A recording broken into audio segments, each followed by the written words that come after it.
우리가 히브리서 11장을 볼 때 히브리서 11장을 가서 보시면 아브라함을 한번 봐보시면 히브리서 11장 8절이죠.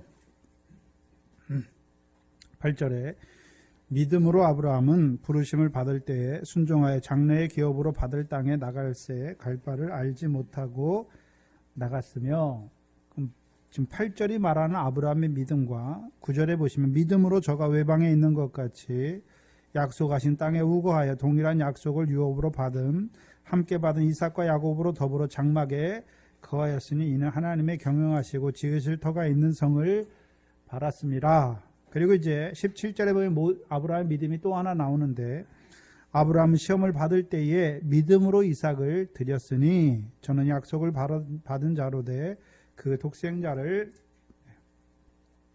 드렸느니라. 저가 이미 말씀하시기를 내 자손이라 칭할 자는 이삭으로 말미암으리라 하셨으니 저가 하나님이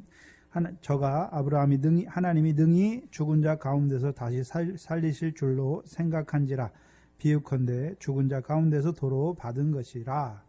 히브리서 11장에 보면 아브라함의 믿음에 대해서 말할 때 3번에 걸쳐서 말하죠.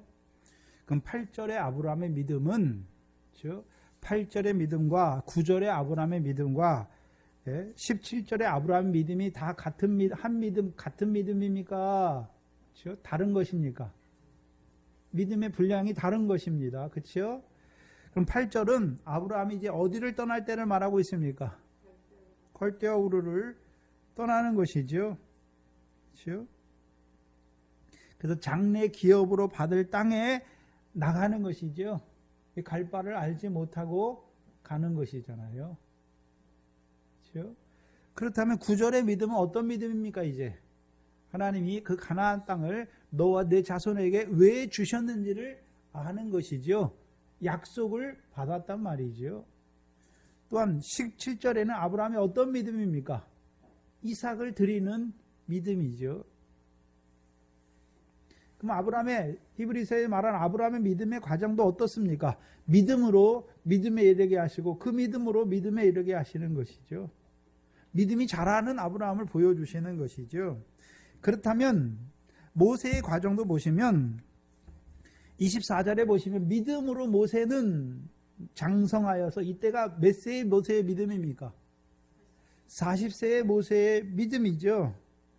근데 27절에 보시면 믿음으로 애굽을 떠나 임금의 노함을 무서워 아니하고 곧 보이지 아니하는 자를 보는 것 같이 하여 참았으며, 이때는요 하나님이 80세의 모세를 애굽에 다시 보내셔서, 그렇죠, 바로가 강팍함에도 불구하고 이스라엘 백성을 애굽에서 나오게 하는 것이죠. 또한 28절에 믿음으로 유월절 피 뿌리는 예를 정하였으니 말하는 것이죠. 3가지 믿음을 말씀하시죠. 그럼 40세의 믿음과 80세의 믿음은 다르단 말이죠.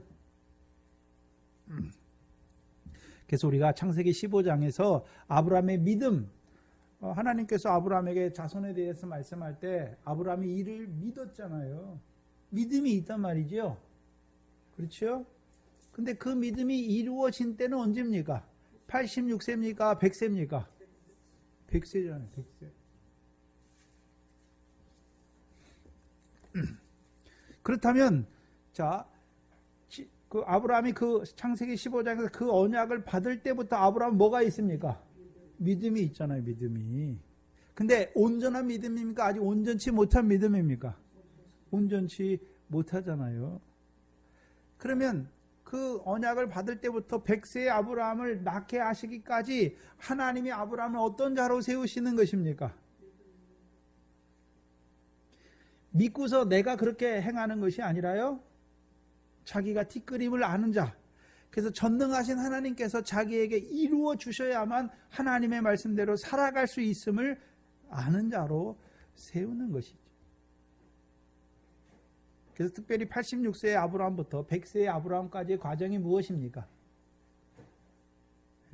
아브라함을 티끌로 만들어 가시는 거예요. 티끌로. 나는 아무것도 할 수 없다고 하는 자리까지 세우시는 거예요. 그래서 육체는 자기의 능력이 없어서 아무것도 할 수 없지만 누구를 바라보고 있습니까? 전능하신 하나님만 바라보는 자로 세우시는 과정이에요. 그럼 40세의 모세도 어떻습니까? 믿음이 있어요. 근데 믿음이 있지요. 근데요, 그 믿음대로 자기가 이루려고 하는 자란 말이에요. 그 모세를 하나님이 어디로 보내십니까? 미디안 광야로 보내시는 것이죠.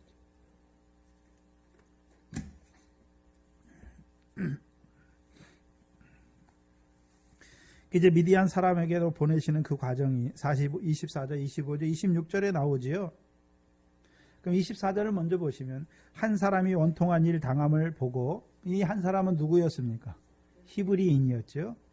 그렇죠? 보호하여 압제하는 자를 위하여 원수를 갚아 애굽 사람을 쳐 죽였다.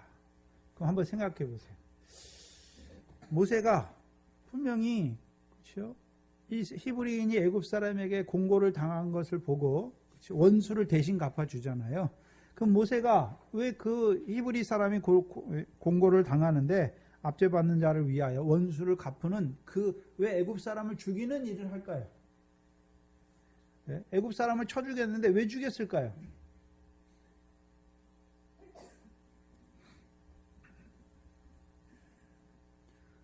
모세가 그렇게 한 이유가 있어요. 로마서 12장 19절입니다.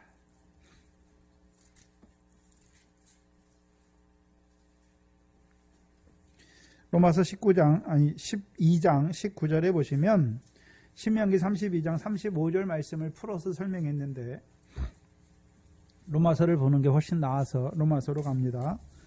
로마서 12장 19절에 보시면 내 사랑하는 자들아 너희가 친히 원수를 갚지 말고 진노하심에 맡겨라. 기록되었으되 원수 갚는 것이 누구에게 있다고요? 하나님께 있으니 내가 갚으리라고 주께서 말씀하시니라. 그렇죠?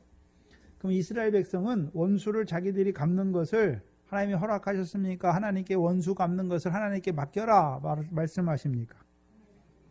하나님께 맡겨라 말씀하시죠. 그럼 하나님이 이스라엘의 원수를 어떻게 갚으십니까? 사무엘상을 보면 알 수가 있는데 사무엘상 15장입니다. 사무엘상 15장을 보시면 1절로 3절입니다.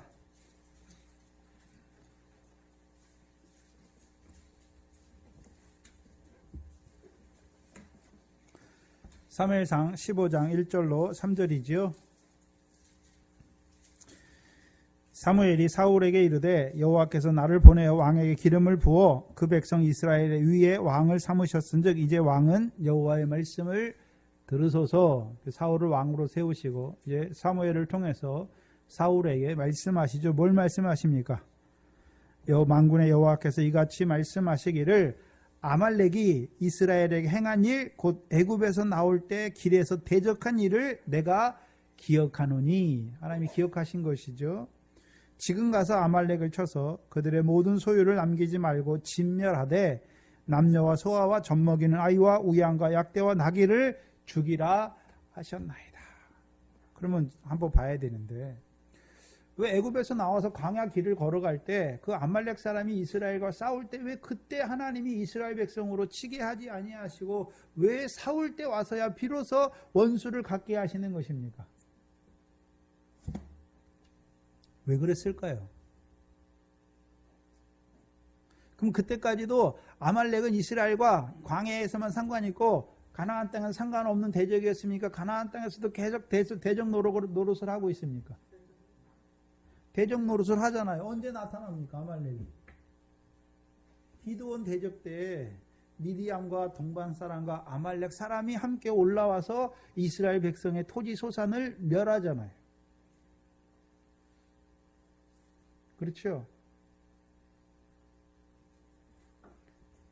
그래서 원수는 누가 세웠습니까? 그냥 원수가 그냥 자기 마음대로 왔습니까? 이스라엘 백성이 악을 행하니까 하나님께서 그들을 이 대적의 손에 붙이신 것입니까?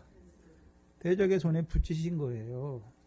그럼 이제 아말렉의 요소가 이스라엘 백성에게 필요 없기 때문에 아말렉 대적을 통해서 이스라엘을 시험하는, 그렇죠? 연단하는 그것이 필요 없기 때문에 이제 원수를 갚으시는 거예요. 자, 하나님이 바벨론을 들어서, 아수르와 바벨론 들어서 이스라엘과 유다를 치시죠. 그렇죠?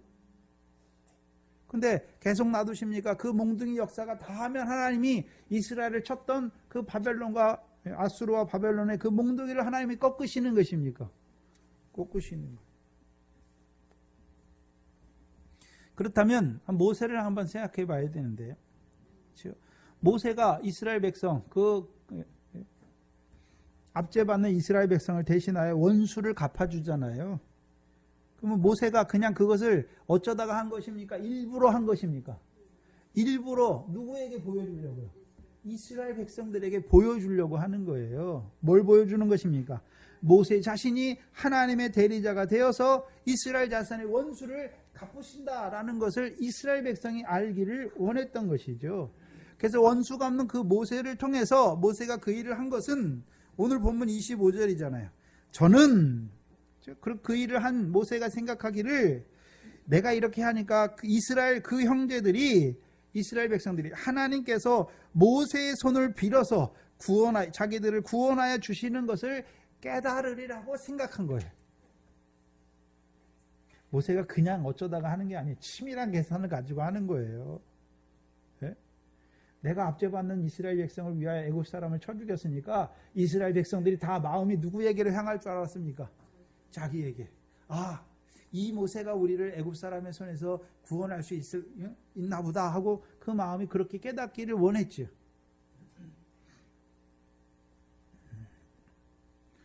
믿음이 있잖아요. 그들을 그 잠시 죄악의 낙을 누리는 그 애굽과 같은 세상에서 구원하고자 하는 믿음은 있었죠. 그러나 문제는 무엇입니까? 자기 손으로 이스라엘을 구원하려고 하는 자가 된 것이지요. 그렇죠? 근데 한번 생각해 보세요. 왜 꼭 40세가 돼서야 그 일을 하는 것입니까? 왜 38세, 35세에 하면 안 됩니까? 그 전에도 이미 뜻이 있잖아요. 이스라엘 백성이 어떻게 사는 것을 알고 있잖아요. 근데 왜 40세까지 기다립니까? 애굽의 모든 학문을 다 배워야 되는 거예요. 그 말과 행사가 능한 것이죠. 그렇죠? 그래서 이 40세가 돼서 애굽의 모든 학술을 배워서 말과 행사가 능한 그 자기의 그렇죠? 능한 것을 가지고 이스라엘 백성을 구원하려고 하는 거예요. 그래서 하나님의 일은 우리가 뭐 세상에서 배운 그런 것 갖고 하는 게 아니에요. 애굽에서 배운 그거 가지고 하나님의 일을 하는 게 아니란 말이죠. 근데 80세의 모세를 하나님이 보내실 때는 하나님이 말씀하세요. 그렇죠? 하나님이 또 이상한 큰 기이한 광경을 보여주시고 그 가운데 모세를 불러서 모세에게 말씀하시는 거예요.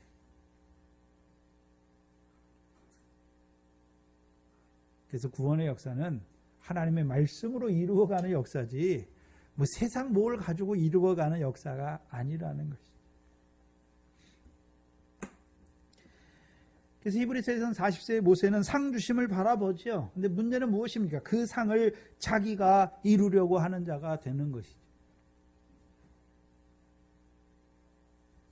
만약에 하나님이 모세의 손을 들어서 빌어서 이스라엘을 구원하면 모세가 하나님 앞에 다음에 섰을 때 누구 손을 내밀까요? 하나님의 은혜를 자랑할까요? 자기 손을 내밀까요? 자기 손을 내어미는 자가 되는 것이죠. 창세기 3장에 가죽옷 입은 다음에 그 생명나무를 보는 자들을 내어 쫓아요. 왜 내쫓습니까? 생명나무 실과도 자기 손을 들어 따먹을까 봐 내어 쫓으시는 거예요.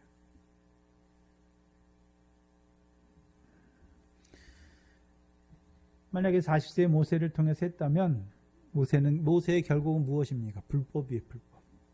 내가 하나님을 위해서 이렇게 했다라고 하는 그 불법의 자리에 떨어질 수밖에 없는 것이죠.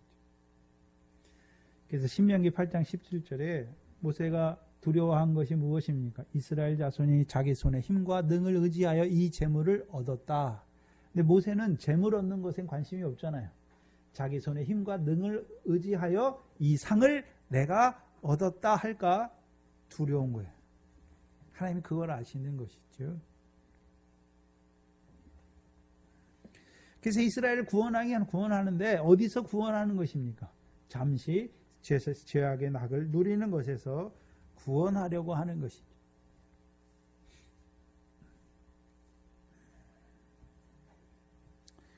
근데 모세의 손이 하나님이 모세의 손을 통해서 하는 게 아니죠. 하나님이 하시는 일에 모세를 들어 쓰시는 것이죠. 저와 여러분도 애굽에 있는 우리의 육신의 고륙의 형제들이 있지요.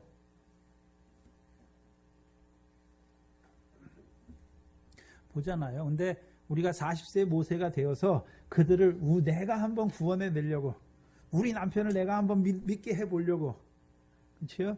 40세 모세의 자리가 쓸 때가 많지요. 근데 어떻습니까? 애굽 사람을 통해서가 일이 탄로나는 게 아니라 히브리 사람을 통해서 그 일이 탄로나게 하세요. 그게 도망갈 수밖에 없는 자로 만드세요. 저와 여러분도 우리 육신의 고륙의 형제들이 애굽에 있잖아요. 그러니까 그 애굽 사람의 삶이 뻔히 보이잖아요. 뭡니까? 잠시 죄악의 낙을 누리고 마음과 육체가 하는 대로 해서 본질상 진노를 자취할 수밖에 없는 아들로 살아가는 그 아들을 보면서 속이 안 탑니까? 타니까 자꾸 어떻게 합니까? 내 손을 들어서 한번 해보려고 막 해요.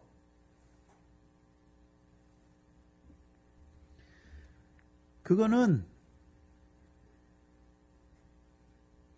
그 사람을 통해서 우리에게 말씀하세요. 하나님이. 그렇죠? 그래서 이스라엘 백성이 둘이 싸울 때 동물을 해야 하는 종이 모세에게 뭐라고 말합니까? 누가 너를 우리의 재판관과 관원으로 세웠느냐라고 말하는 거예요. 우리가 우리의 자녀들을 볼 때, 안 믿는 자녀들, 세상에 속한 자로 살아가는 자녀들을 볼 때 안타깝지요. 왜요? 그렇게 사는 건 죽은 거니까, 잠시 세상의 낙을 누리는 자로 사니까 안타까워요. 그렇다고 해서 우리가 그 개를 막 끌고 교회에 나와, 그거는 부작용만 있어. 그렇게 하지 못해요.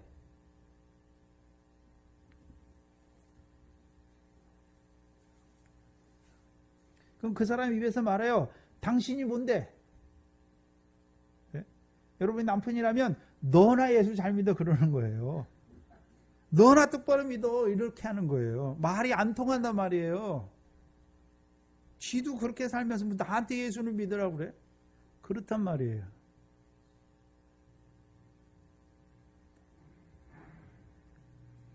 근데 80세의 모세가 가면은요, 하나님이 환경을 다 만들어 놨어요. 네? 이스라엘 백성이 고역이 더 심해져요.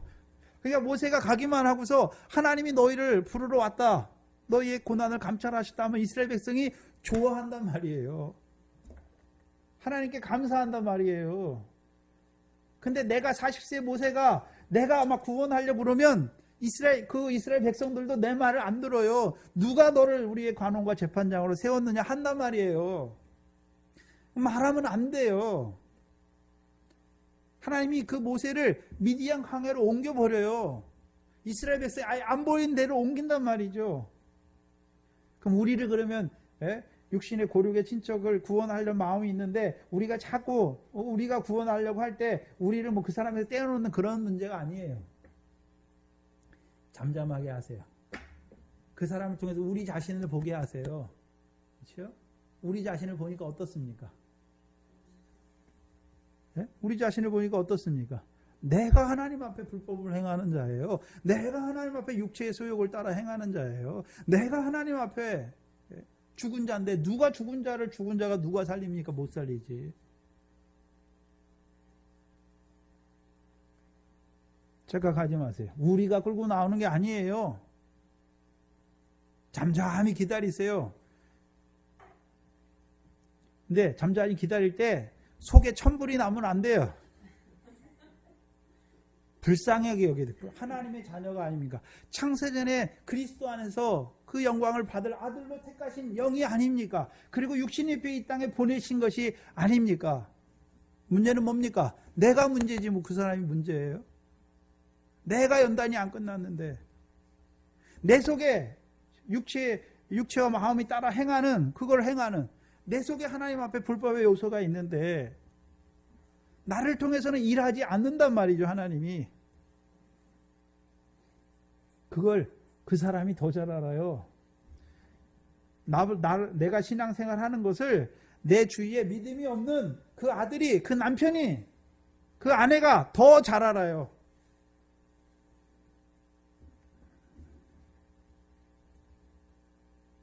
그리고 여러분이 변화되면 그 사람 입에서 나와요. 네? 다른 예수 믿는 사람들 보고, 야, 너 내 아내처럼 믿어야지 예수 믿을, 너 그 따위로 믿는 거는 예수 믿는 것도 아니야. 그런 말이 나와야 되는 거예요. 그러면 어떻습니까? 아내가 신실하다는 걸 믿는 거예요. 엄마가 신실하다는 걸 알아야 되는 거예요. 말로 끌고 나오는 게 아니라 내 삶을 통해서 내가 변화돼야 되는 것이죠.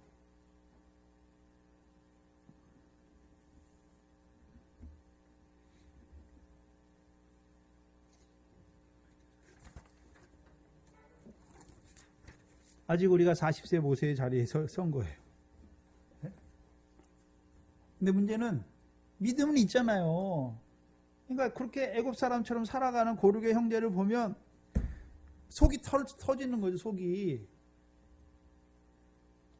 근데 우리 속이 먼저 터집니까? 하나님 아버지 속이 더 안타깝겠습니까? 왜 우리가, 그렇죠? 왜 우리가 여러분의 자녀를, 남편을 보면서 왜 그 마음이 먼저, 속 터지는 마음이 왜 먼저 든가요? 아직 육신의 관계에 대한 그 관계가 아직 안 끊어졌어요. 예? 영에 대한, 하나님이 창세전에 아들의 영으로 택했다는, 예수로 구원했다는 그 개념보다 육신의 자녀라는 그 끈이, 그게 먼저 앞서 있단 말이에요. 내 자식이 나처럼 예수 믿었으면 좋겠다는 그 마음이 먼저인 거예요.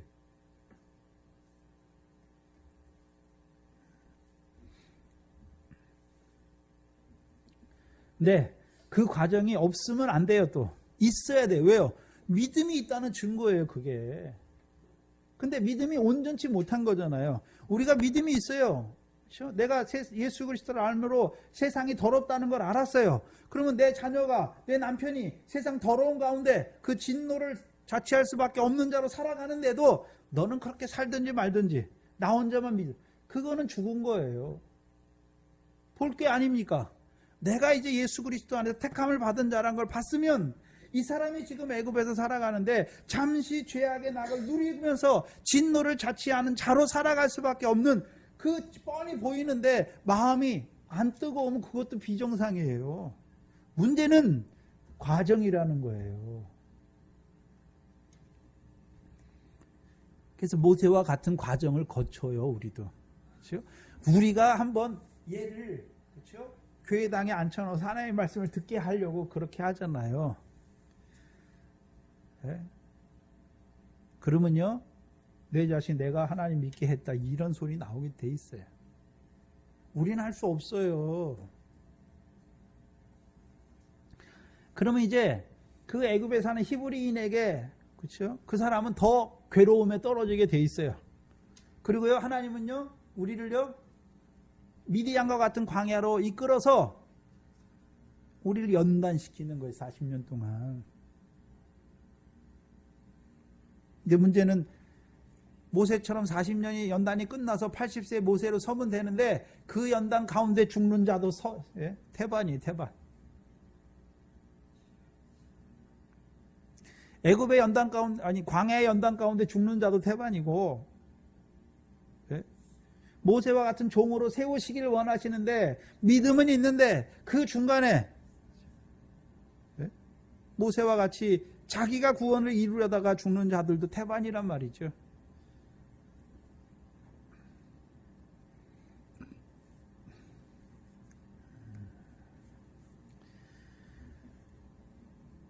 (29절에) 보시면 모세가 이 말을 인하여, 누구의 말입니까? 히브리 사람의 말이에요. 그 말을 인하여 도주하여 미디안 땅에서 나그네 되어 거기서 아들들을 낳으니라. 그 모세에게는 미디안 광야의 연단이지만 저와 여러분에게는요.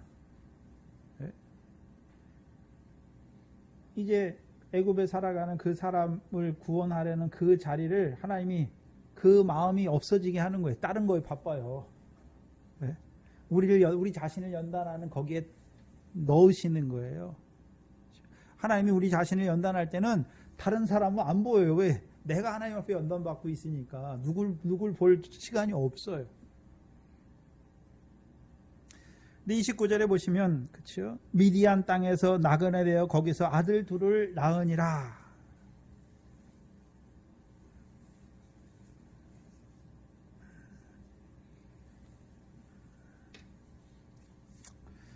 미디안 땅에 있는 모세지요. 그런데 한번 생각해 보세요.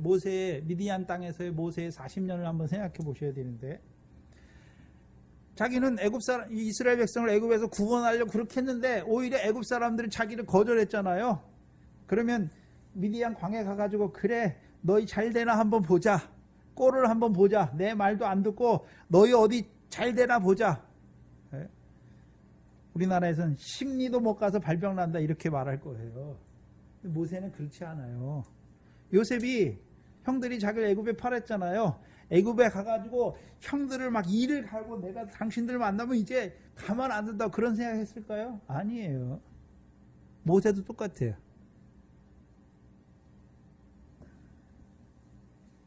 모세는 바로의 공주의 아들이라 칭함도 거절하고 이스라엘 자손을 구원하려고 했는데 오히려 이스라엘 자손들은 그것을 알지 못하고 오히려 거절하던 그 이스라엘 사람들을 생각하면 막 속에서 저것들을 한번 잘 되나 보자 그런 원망이나 불평의 마음이 아니란 말이에요. 또는요, 내가 미디안 광야에서 이게 무슨 처량한 짓인고 그냥 바로의 공주의 아들로 그냥 살 걸 그런 것도 아니에요. 착각하면 안 돼요. 여러분들이 신세 한탄을 할 때가 많아요. 하나님 앞에 나와서. 네? 아유, 내가 저런 사람 만나가지고. 다 신세 한탄이에요. 아유, 내가 저런 원수 같은 아들을 낳아가지고. 다 하나님 잘못 믿는 거예요, 지금. 신세 한탄이에요, 신세 한탄. 언제 요셉이 애굽에 팔려서 모세가 미디안 땅으로 쫓겨가서 무슨 신세 한탄했습니까? 아니에요. 모세가 두 아들을 낳았죠. 두 아들의 이름을 보면 알 수가 있어요. 모세가 신세 한탄을 했는지 안 했는지. 출애굽기 18장입니다.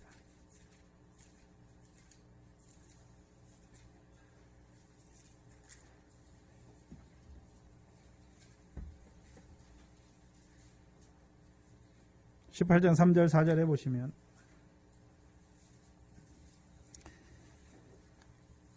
출애굽기 18장 3절 4절입니다. 그 두 아들을 데렸으니 하나의 이름은 게르솜이라. 첫째 아들이죠. 이름의 뜻이 무엇입니까? 이름의 뜻이 뭔가요? 게르솜의 이름의 뜻이 뭔가요? 큰 소리로 시작. 그렇죠. 내가 이방에서 객이 되었다. 그럼 이 말에는 그렇죠? 창세기 15장에서 하나님께서 아브라함에게 주신 말씀이 포함되어 있는 거예요. 하나님께서 아브라함에게 무슨 말씀 주셨습니까? 내 자손이 이방에서 객이 될 것을 말씀했죠. 그렇잖아요. 그걸 내포하고 있는 거예요. 아브라함의 자손들에게 하나님께서 아브라함에게를 통해서 말씀하신 그렇죠? 그 말씀을 이루려고 하던 그 모세를 하나님이 내어 쫓으셔서 이방의 객이 되게 하신 거예요. 그렇다면 모세가 게르솜을 부르면서 게르솜이나 이름을 부를 때마다 하나님이 분명히 나는 좋은 뜻을 가지고 있잖아요. 하나님이 왜 이스라엘을 구원하려고 하는 나를 왜 미디안에서 객이 되게 하셨는가? 그 뜻을 깨닫는 거예요. 그걸 묵상한단 말이죠. 분명히 모세는 믿음이 있으니까 하나님이 살아계신 걸 알잖아요. 압니까 모릅니까? 알잖아요. 하나님이 살아계시다면 지금 때가 가까이 오는데, 때가 가까이 왔잖아요. 그러니까 뭐 나를 들어서 하나님이 그들을 애굽에서 구원해야 되는, 잠시 세상을 나게 누리는 그것을 구원하는 게 정상인데 왜 하나님은 나를 미디안에서 객이 되게 하셨는가, 그거를 묵상한단 말이죠. 그리고서 둘째 아들을 낳으면서 깨달아요. 둘째 아들의 이름이 뭡니까? 엘리에셀이죠. 4절에. 그럼 엘리에셀의 이름의 뜻이 무엇입니까? 내 아버지 하나님이 나를 도우사 바로의 칼에서 뭐 했다라고 말합니까? 구원했다. 그러면 나를 미디안 광야로 내어 쫓으신 이유가 무엇입니까? 바로의 칼에서 구원하신 거잖아요. 누가요? 내 아버지의 하나님이.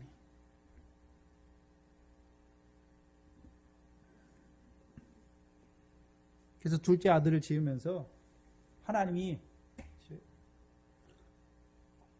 자기 손을 들어 이스라엘을 구원하려고 하던 그 모세를 하나님이 미디안의 객이 되게 하신 이유가 무엇입니까?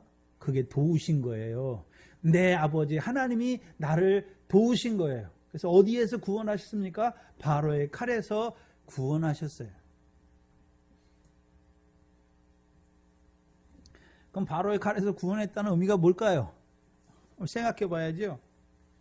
자, 40세 모세는 애굽의 모든 학문을 다 배워서 지혜가 있어요. 말과 행사가 능하죠. 그러면 이스라엘을 구원할 방법을 세웠겠지요.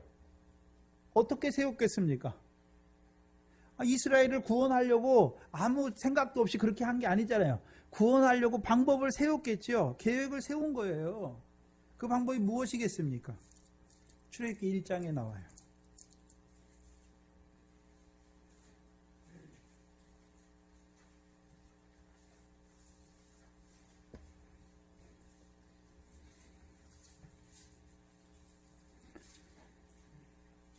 (1장 9절에) 보시면 8절 이하에 요셉을 알지 못하는 새 왕이 일어나서 애굽을 다스리더니 그가 그 신민에게 이르되 이 백성 이스라엘 자손이 우리보다 많고 강하도다. 자, 우리가 그들에게 대하여 지혜롭게 하자. 그러면 애굽의 왕은 애굽의 지혜를 가진 자잖아요. 그래서 여러분, 구약 우리가 옛날에도 왕을 세울 때 그냥 아무것도 안 시키고 왕을 세웁니까? 어려서부터 왕에 대한 공부를 많이 시켜가지고 왕을 세우나요? 그럼 애굽의 왕도 그냥 왕 세웠겠습니까? 애굽의 모든 학술을 다 배우고 배운 자 중에 왕을 세웠겠습니까? 그 지혜로운 거예요. 그러니까 이 사람들이 이제 그렇죠? 지혜로워서 하는 일이 뭡니까? 이스라엘 백성이 많아졌어요. 그러니까 이제 무슨 꾀를 냅니까? 우리가 그들에 대하여 지혜롭게 하자. 지혜롭게 하는 거예요. 두렵건대 그들이 더 많게 되면 전쟁이 일어날 때 우리 대적과 합하여 우리와 싸우고 이 땅에서 갈까 하노라. 그러면 애굽 왕이 이스라엘 백성에 대한 정책이 뭡니까? 지혜롭게 하는 것이죠. 지혜롭게 하는 게 무엇입니까? 이들이 더 많아지지 못하게. 왜요? 더 많아지면 우리가 대적과 싸울 때 대적과 내통해가지고 대적의 편에서 우리를 이기고 이제 그들이 이 땅에서 떠나갈까봐 두려워하는 거예요. 그럼 그걸 누구도 알고 있겠습니까? 모세도 알고 있죠. 모세도. 그럼 모세의 생각은 무엇이었을까요? 지금 애굽은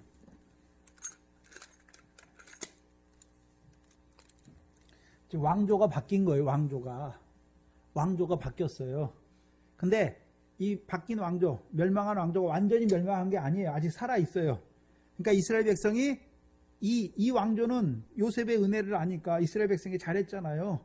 그러니까 이 왕조의 힘을 보태서 싸우는 거예요. 싸우면 이 이스라엘을 괴롭게 하는 이 애굽의 왕조를 무너뜨리면 어떻게 합니까? 우리를 가게 해줄 거라고 생각하는 거예요. 그 수를 쓰는 거예요, 지금. 근데 하나님은 그렇게 하신 것입니까? 그렇게 만약에 모세가 그 수를 썼다면 모세만 애굽 왕의 칼에 죽습니까? 이스라엘 백성도 다 죽습니까? 이스라엘 백성도 다 죽어요. 그걸 깨달은 거. 바로의 칼에서 하나님이 나를 도우셨구나. 구원하셨구나. 어디로 보내서요? 미디안으로 보내서 구원하셨구나. 그것을 하나님이 막으신 거예요.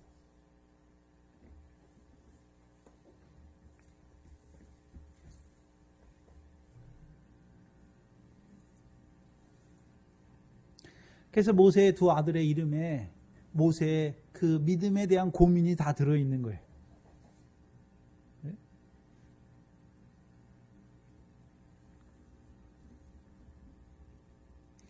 하나님이 나를 왜 이방에서 계기되게 하셨는가?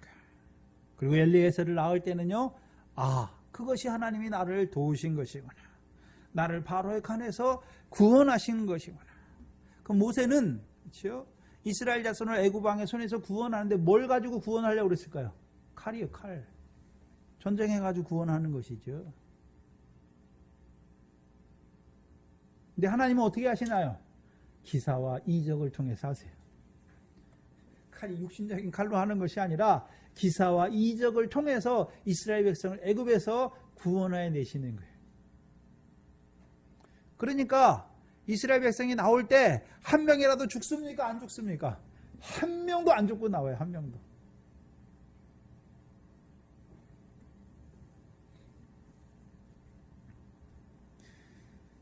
그리고 30절에 40년이 참해 말씀하셨죠. 그러면 모세를 한번 생각해야 되는데, 모세가 미디안 광야로 쫓아났죠. 그럼 40년 동안 차기까지 모세는 무슨 일을 했을까요? 모세는 뭔 일을 했을까요? 네, 출애굽기 3장 1절에 보시면 모세가 뭔 일을 했는지 나와요. 3장 1절에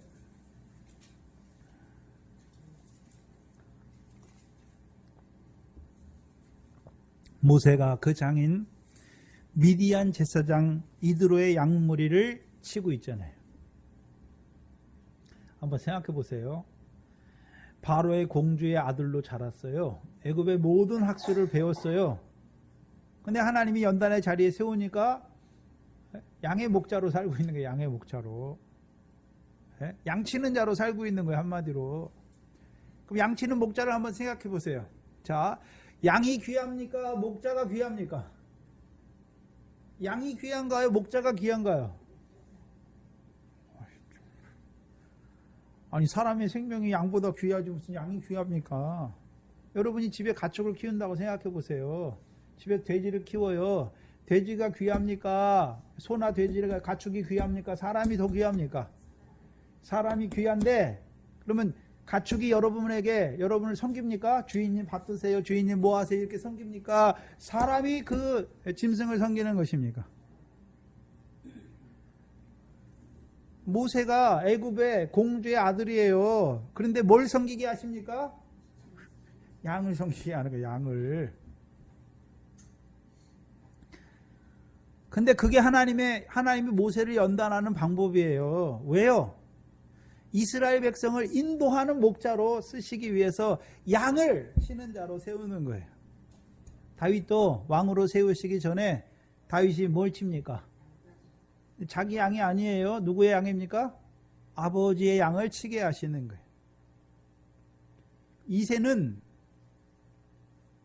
이세의 양을 친다는 말은 그냥 이세의 양을 친다는 것이 아니에요. 사무엘상 17장에 보면 이세를 보시면 이세는 뭘 가지고 있는 자입니까?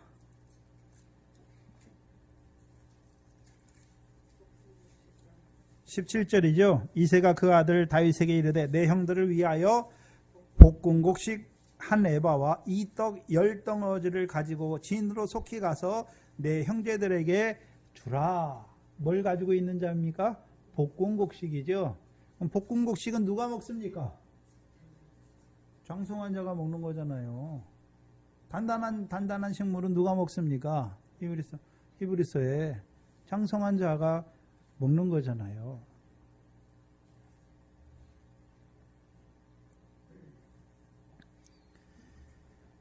그럼 모세가 양을 칠 때 양을 섬기는 거예요. 네? 자, 거꾸로 생각해 보면 40세 모세는 어떤 자였습니까? 자기가 바로의 공주의 아들이에요. 근데 그걸 거절했어요. 그럼 이스라엘 백성들에게 모세는 어떤 존재일까요? 대단한 사람이야. 그 애굽의 모든 부귀영화도 버리고 우리를 이렇게 한다고 그러니, 그렇죠? 자기들을 구원해 준다고 그러니 얼마나 대단한 사람이겠습니까? 근데 그 미디안 광야에서 양무리를 치면 저 사람이 양무리 치든지 말든지 누가 알아주나요? 아무도 몰라요, 아무도. 아이고, 하찮은 일을 한다고 하는 거예요.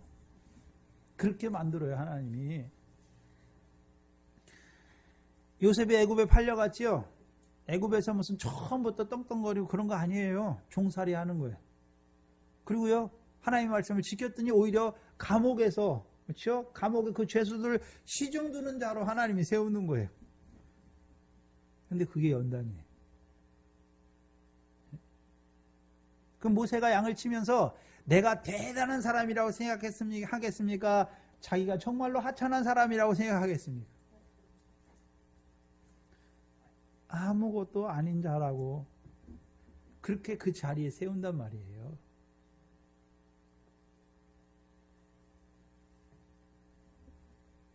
근데 누가 함께 하시나요? 하나님이 함께 하세요. 근데 여기 보시면 왜 하필 이드로, 그렇죠? 미디안 사람이라고 말하지 않고 미디안 제사장이라고 말하나요? 미디안 제사장인 거 보니까 미디안 제사장이에요. 그럼 미디안은 누구의 후손입니까? 아브라함의 후처의 소생이잖아요. 그두라의 소생이에요. 그래서 아브라함이 생전에 재물을 주니까 그들이 어디로 갔습니까? 동국으로 갔어요. 동방에 있는 자들이죠. 그러면 하나님을 안 섬기니까 하나님을 섬깁니까? 하나님을 섬기는데 뭐 주시는 하나님 섬깁니까? 재물 주세요. 그 재물 줬더니 어디로 갑니까? 기업의 땅을 떠나는 거예요. 근데 이드로의 경우에는 조금 달라요. 미디안 제사장이에요. 그럼 나머지 미디안 사람들은 내가 뭘 했더니 하나님이 재물을 주셨다. 그렇죠? 내가 뭐 했더니 하나님이 재물 주셨다 하는 자들이에요. 근데 제사장 이드로는 어떤 자입니까? 재물 주신 하나님께 감사하는 자예요. 재물 주신 것도 누가 주셨습니까? 하나님이 주셨어요. 그러니까 누구에게 감사합니까? 하나님께 감사하지요. 그래서 그 동국에서 가장 믿음이 큰 자가 누굽니까?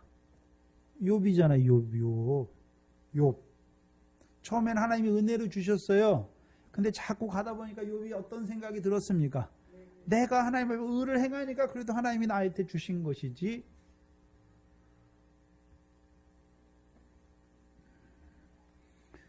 그래서 미디안 제사장 이드로는 하나님이 이제 모세를 통해서 그 백성을 인도하고 이제 이 이드로가 그 자기 딸과 손자들을 데리고 모세에게 가니까 모세가 하나님께서 이스라엘에게 이루신 일을 이드로에게 말하니까 이드로가 누구를 찬양합니까? 여호와를 찬양하는 거예요. 여호와를 찬양하는 자예요.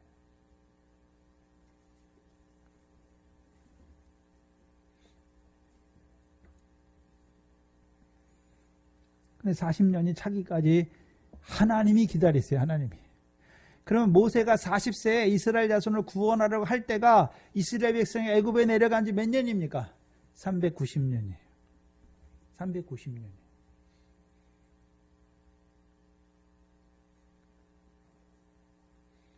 그러면 이제 390년에 모세가 한번 일어나서 자기가 구원하려다가 미디안으로 내어 쫓기죠. 그리고서 몇 년이 흘러갑니까? 40년이 흘러가요. 그럼 왜 하나님은 40년 동안이나 기다립니까? 모세의 연단을 한 10년만 해가지고 딱 10년째 되는 애, 400년이 딱 되는 애 모세를 통해서 모세의 연단을 끝내서 모세를 통해서 나오게 하실 수도 있는데 왜 40년이나 걸립니까? 30년이 더 걸렸어요. 출애굽기 1장을 보시면 출애굽기 1장과 2장을 비교해서 봐야 되는데 1장 13절 14절에 보시면 이스라엘 자손의 역사를 엄하게 하여 고욕으로 그들의 생활을 괴롭게 하니 곧 흙 이기기와 벽돌 굽기와 농사의 여러 가지 일이라 그 시키는 역사가 다 엄하였더라. 고욕의 일이 있잖아요. 고욕의 일이 세 가지죠. 첫 번째요. 흙 이기기죠. 흙 이긴다는 말은 무엇입니까? 벽돌을 굽기 위해서 뭐 하고 있습니까? 흙을 이기는 자예요. 두 번째는요. 벽돌을 굽는 자죠. 그 다음에 농사의 여러 가지 일이에요. 생각해 봐야 되는데. 자, 흙을 이긴다는 것은 단순히 흙만 이긴다는 것이 아니라 벽돌을 만들기 위해서 짚을 썰어 가지고 흙을 이기는 자들을 말하는 거예요. 그러면 이 애굽 사람이 시키는 일을 통해서 이스라엘 백성이 애굽에서 어떤 자로 살아가고 있는지를 보여주세요. 하나님이 요셉을 통해서 이스라엘 백성을 애굽에서 내려가게 하신 목적이 무엇이었습니까? 흙을 이기는 자로 그 벽돌을 지푸라기를 넣어서 흙에다 지푸라기를 넣어서 벽돌을 만드는 자로, 그래서 세상에 있는 뭘 세우기 위해서 그들을 보냈습니까? 아니면 곡식단 되게 하기 위해서 보냈습니까? 곡식단으로 세우시기 위해 보냈는데 이제 어떤 자들이 되었습니까? 곡식단의 결실은 하나도 없고 뭐만 있습니까? 지푸라기하고 구루터기만 있어. 그걸 흙에다 이겨가지고 뭘 만들고 있습니까? 벽돌을 만들어요. 왜 벽돌을 왜 만듭니까? 애굽에서 뭘 짓기 위해서 만드는 것이죠. 그리고 농사의 여러 가지 일이죠. 자, 이스라엘 백성은 원래 요셉 때 애굽에 내려갔는데 애굽에 내려가서 요셉이 농사하라고 그럽니까? 목축하는 자로 구별합니까? 근데 이때는 다 어떻게 됐습니까? 농사의 일을 하고 있어요. 농사의 일을. 그러면 봐야 돼요. 애굽에서의 농사와 가나안 땅의 농사는 전혀 차이가 천지 차이에요. 천지. 신명기 8장입니다.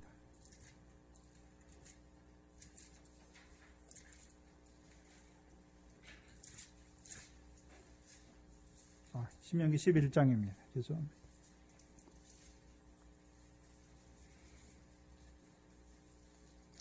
애굽에서의 농사를 생각해야 돼요. 자, 가나안 땅의 농사는 어떤 농사였습니까? 여호와의 명령을 청종하면 여호와께서 이른 비와 늦은 비를 주시고 그 땅의 소산으로 풍성하게 먹이시면 누구를 찬송하는 거였습니까? 뭘 주시느냐? 옥토를 주신 여호와를 찬송하는 게 가나안 땅에서의 농사예요.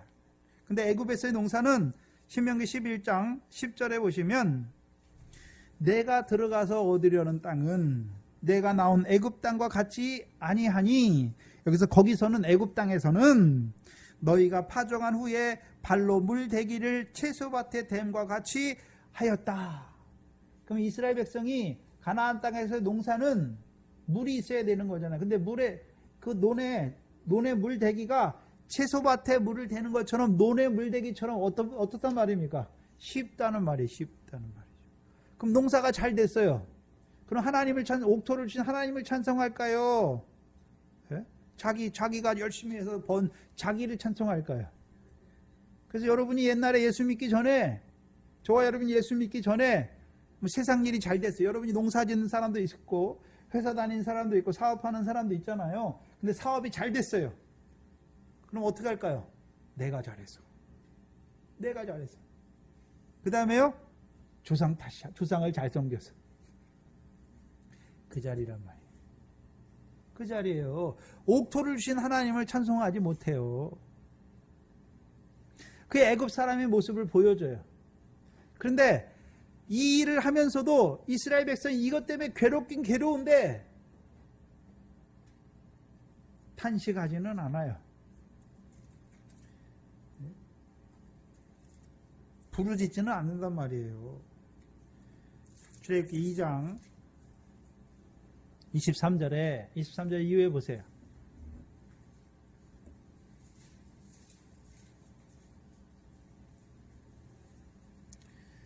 이제 모세의 그 일이 한번 탄로나고 났잖아요. 탄로났지요? 그러니까 애굽 사람이 이스라엘 백성을 더 유화 정책을 쓸까요? 더 괴롭게 할까요? 더 괴롭게 하는 거예요. 그래서 23절에 여러 해 후에 애굽 왕은 죽었고 이스라엘 자손은 고욕으로 인하여 이제 뭐 합니까? 탄식하며 부르짖으니 그 고욕을 인하여 부르짖는 소리가 하나님께 상달하니라. 자, 무슨 얘기냐면 그 전에는 애굽에서 사는 게 괴롭긴 괴로운데 그래도 그게 좋은 거예요. 그게 좋았어요. 견딜만 했단 말이죠. 근데 이제 고욕이 심해지니까 어떡합니까? 애굽의 삶이 지긋지긋해지는 거예요, 이제. 그렇게 사는 게 이제 지긋지긋해지는 거예요. 뒤도 돌아보기 싫은 거예요. 그때 모세를 보내니까 어떻습니까? 애굽에서 살만하면 모세를 통해서 너희를 구원한다 그러니까 누가 너를 우리의 관원과 재판장으로 쌓았느냐? 우리 안 나간다. 출애굽기 14장에서도 이스라엘 백성이 홍해 앞에 분명히 나왔는데도 홍해 앞에서 뭐라 그럽니까? 우리가 애굽에 있을 때 너에게 말하지 아니하였느냐? 우리는 여기가 좋다. 그냥 애굽 사람의 종으로 섬길 거다. 근데 왜 네가 우리를 이끌어 가지고 여기서 죽게 하느냐라고 말하잖아요. 그렇다면 애굽에서 그 고욕이 심하지 않을 때 견딜만 할 때는 이 사람들이 애굽을 떠나고자 하는 마음이 있을까요? 조금이라도 없을까요? 조금이라도 없어요. 그러니까 하나님이 고욕을 심하게 하는 거예요. 그러니까 이제 어떻게 합니까? 애굽에서 사는 게 괴로운 거예요. 괴로운 거. 탄식이 절로 나는 거예요.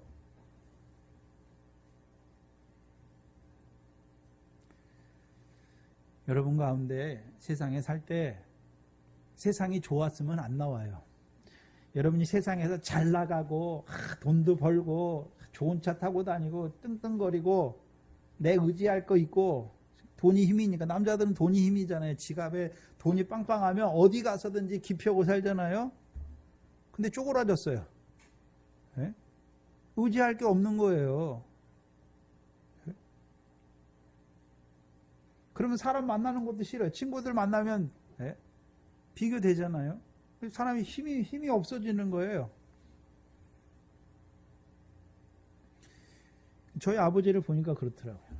저희 아버지가 수도 사업을 했거든요. 이 수도꼭지를 옛날에 80년대 수도꼭지를 만드는 일을 했어요. 그때는 돈이 좀 되니까 술도 먹고 못된 짓도 많이 하셨죠. 근데 사업이 망했어요. 네? 수도꼭지가 이제 고급화되면서 그거를 잘 못하는 바람에 망했어요. 돈이 없잖아요. 사람이 초라해지는 거예요. 어디 나가지도 않아요. 집에만 있어요. 그러다가 어머니 따라서 이제 예수를 믿으시더라고요. 네? 세상 사람 남자들 대부분이 그래요. 자기 자존심도 있고 뭐도 있고 자기가 세상에 살만하면 불러도 잘 안 나와요. 대부분의 경우에. 그게 다 꺾여야 하나님이 부르시면 어떻게 합니까? 그때 나가는 거예요.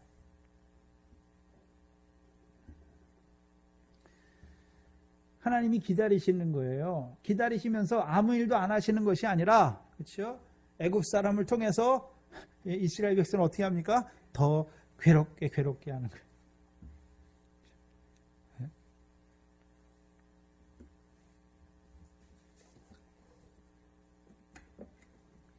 근데 그걸 보지 못하는 이스라엘 백성들은, 그렇죠?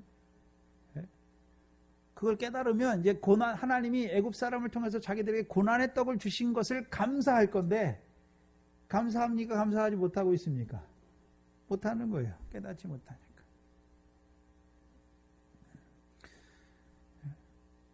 그렇다면 하나님이 그때만 그렇게 하십니까? 지금도 그렇게 하십니까? 지금도 여러분을 하나님이 80세의 모세로 여러분의 가정에 세우시기를 원하시는 거예요. 하나님이. 네? 근데 미련하게 우리가 40세의 모세가 돼가지고 막 설치잖아요. 막 깽판을 다 치는 거예요. 하나님의 일에. 그게 하나님의 일에 전혀 도움이 안 돼요. 여러분이 지금 애굽에 있는 그 남편, 자녀, 여러분의 육신의 고륙을 친척을 위해서 여러분이 지금 내 마음에 안타까워서 한다고 하는 게 하나님의 일에는 도움이 하나도 안 된단 말이에요.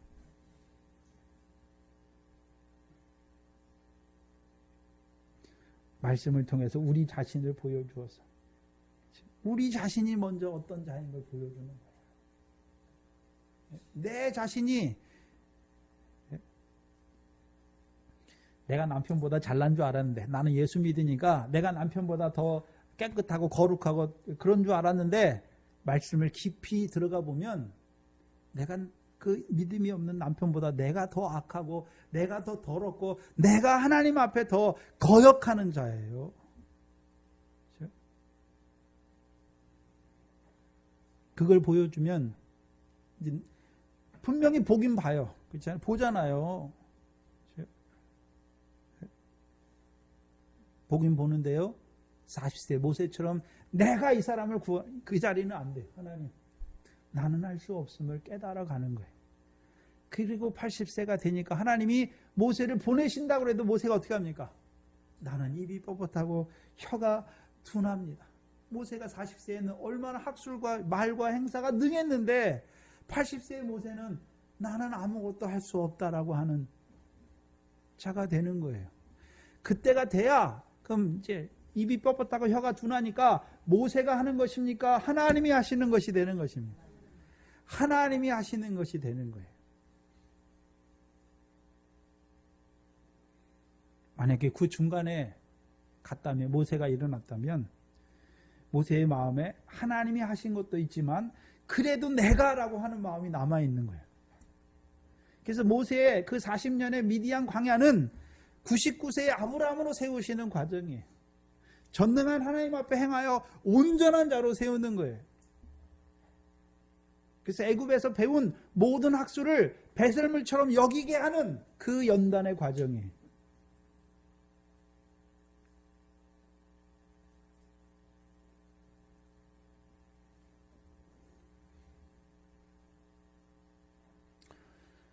저와 여러분도 믿음이 있다면, 그 영혼을 사모하는 마음이 있다면 하나님이 분명히 우리를 연단의 자리로 보내세요.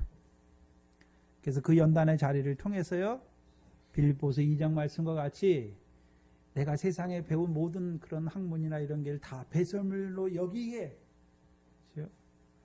그래서 내 수단과 방법이 아니라 이제 하나님이 하셔야 된다고 하는 그 자리까지 세우시는 거예요. 그것을 80세의 모세를 한마디로요, 그리스도의 할례를 받은 모세예요.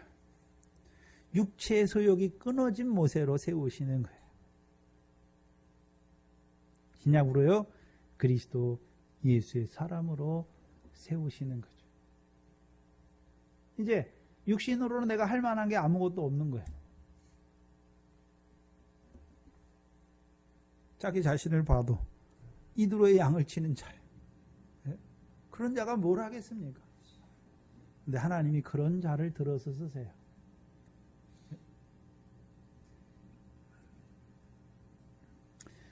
그래서 오늘 저와 여러분이 모세와 같이 그 잠시 애굽의 낙을, 그 죄악의 낙을 누리는 자들을 바라보면서도 40세의 모세가 될 때가 많은 우리를 하나님이요 보내세요. 미디안 광야로 보내셔서 그 광야 연단을 통해서 80세의 모세로 세우시는 거예요.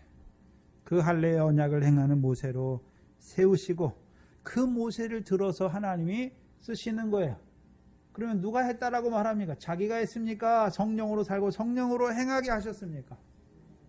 그러니까 누구만 찬양합니까? 자기 손을 내밀지 않는 자예요. 하나님을 찬양하는 자가 되게 하시는 것입니다. 기도하겠습니다. 오늘도 그 구원의 역사를 이루시기를 원하시는 아버지 하나님 감사합니다. 우리에게 그 모세, 40세의 모세와 그 80세의 모세를 보여주시는 아버지 하나님. 오늘도 그 모세를 통하여 잠시 그 애굽의 낙을 누리는 우리의 육신의 고륙의 친척들을 보게 하시고, 우리가 미련하여서 40세의 모세와 같이 우리의 손으로 그들을 구원하고자 했던 미련한 우리의 모습을 또한 보여주시고, 오늘 우리를 미디안 광야로 옮겨주셔서 우리 자신이 하나님 앞에 어떠한 자인 것을 철저히 깨닫게 하실 뿐만 아니라 이제 하나하나 그 육체의 소욕을 벗게 하시는 아버지 하나님 감사합니다. 우리의 삶이 이제 그 육체의 소욕을 온전히 벗어서 이제 성령으로만 살고 성령으로만 행하게 하셔서 이제 하나님이 그 성령을 통해서 우리에게 이루시는 그 일에 쓰임받는 저희들 되게 하여 주시옵소서. 이곳에 주의 몸된 교회를 세워주시고 우리를 먼저 불러 믿게 하셔서 우리를 우리의 가정의 모세와 같은 자로 보내시기를 원하시는 그 애굽의 잠시 죄악의 낙을 누리는 그들을 구원하시기를 원하시는 아버지 하나님, 그 때가 차기를 모세의 연단이 끝나기를 기다리시는 그 아비의 심정을 바라보는 저희들 되게 하여 주시옵소서. 감사하며 예수님의 이름으로 기도하옵나이다. 아멘. 찬송가 355장입니다.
마친 후에 5분 뒤에 재정의회와 재정보고와 공동회의를 시작하겠습니다. 조기도문으로 예배를 마치겠습니다. 하늘에 계신 우리 아버지여, 이름이 거룩히 여김을 받으시오며 나라의 임하옵시며 뜻이 하늘에서 이룬 것 같이 땅에서도 이루어지이다. 오늘날 우리에게 일용할 양식을 주옵시고 우리 죄지은 자를 사하여 준 것 같이 우리 죄를 사하여 주옵시고 우리를 시험에 들게 하지 마옵시며 다만 악에서 구하옵소서. 나라와 권세와 영광이 아버지께 영원히 있사옵나이다. 아멘.